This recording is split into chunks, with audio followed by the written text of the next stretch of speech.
Shalom et bienvenue dans cette lecture du chapitre 4 de l'épître de Jacques. D'où viennent les luttes et d'où viennent les querelles parmi vous? N'est-ce pas de vos passions qui combattent dans vos membres? Ici, Jacques continue son exposé sur le problème de la langue, sur le problème de ce qu'il y a de l'intérieur et des luttes et des problèmes que nous pouvons avoir, qui ne sont pas évidemment de dire que c'est l'ennemi qui nous tente, c'est Dieu qui nous tente, c'est très difficile de le faire, mais tout vient de nos passions. Verset 2. Vous convoitez et vous ne possédez pas. Vous êtes meurtrier et envieux et vous ne pouvez pas obtenir. Vous avez des querelles et des luttes et vous ne possédez pas parce que vous ne demandez pas. Rappelez-vous que Jacques demandait de dire demandez la sagesse et Dieu vous la donnera. Nous sommes toujours dans ce genre de demande. Demandons à Dieu et il va continuer à développer ce thème dans ce chapitre.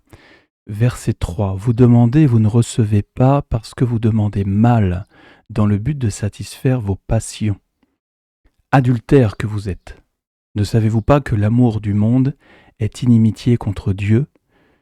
Celui donc qui veut être ami du monde se rend ennemi de Dieu. L'adultère, c'est évidemment tromper l'époux. Et en tant qu'épouse, nous ne pouvons pas aimer le monde et aimer Mammon, comme dirait Yeshua.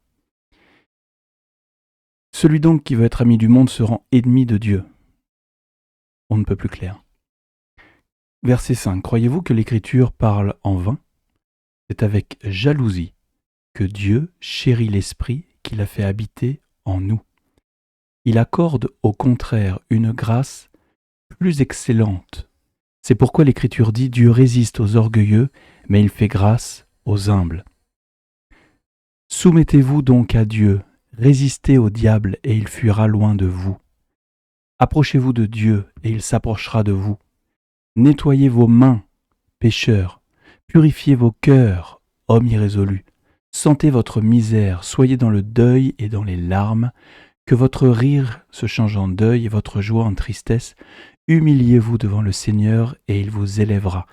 Est-ce qu'ici Jacques encourage chacun à être triste, malheureux? Non, pas dans la vie de tous les jours, mais devant le péché, devant l'orgueil, devant les passions du monde.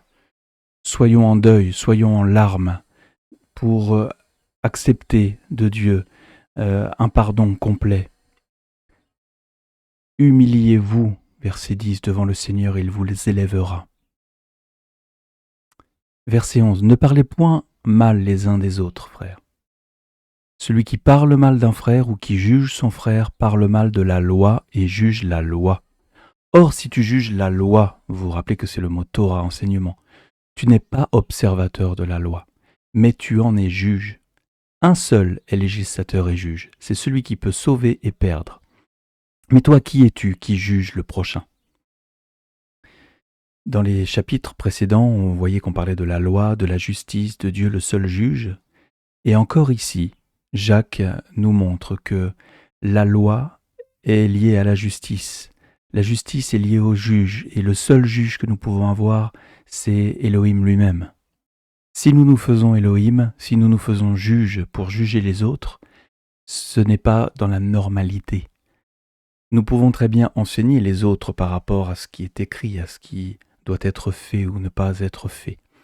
Et nous ne sommes pas là pour être juges, parce que pour être juge, il faut d'abord être un observateur complet de la loi de Dieu. Verset 13, à vous maintenant qui dites, aujourd'hui ou demain nous irons dans telle ville, nous y passerons une année, nous trafiquerons et nous gagnerons. Vous qui ne savez pas ce qui arrivera demain, car qu'est-ce que votre vie? Vous êtes une vapeur qui paraît pour un peu de temps et qui ensuite disparaît. Vous devriez dire au contraire, si Dieu le veut, nous vivrons et nous ferons ceci ou cela. Mais maintenant vous vous glorifiez dans vos pensées orgueilleuses. C'est chose mauvaise que de se glorifier de la sorte. Celui donc qui sait faire ce qui est bien et qui ne le fait pas, commet un péché. Nous verrons la suite de la démonstration demain dans le chapitre 5. Jusqu'à là, shalom et bonne journée.